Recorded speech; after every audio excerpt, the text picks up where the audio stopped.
An emotional thank you from a Florida man who plunged from a mountain waterfall and almost lost his life. He and his family spent Saturday showing their appreciation to the men and women who rescued him. News 13's Ingrid Alstead shows us an unexpected gift first responders received.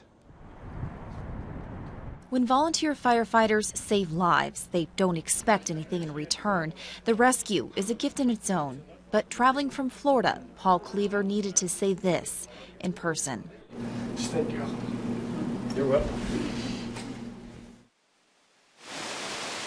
It was just over 6 months ago when a hike with friends turned tragic. Paul slipped off the top of Upper Catawba Falls, falling more than 70 feet into shallow water. He landed on his feet. As soon as I hit the water, I came back up and I was like, my feet do not feel good right now. And so I brought him out of the water, looked at him, and put him right back down.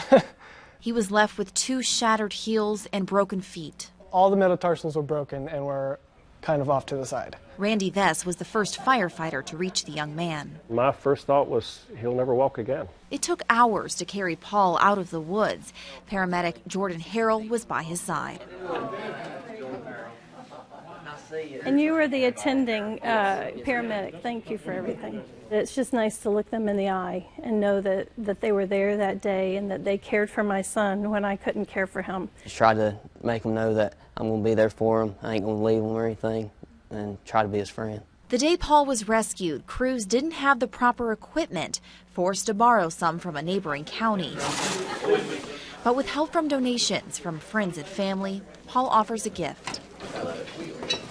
They'll always be prepared. Very cool. It's just a good feeling to give them what they need in return for what they did for me. His recovery, some call a miracle. It's amazing.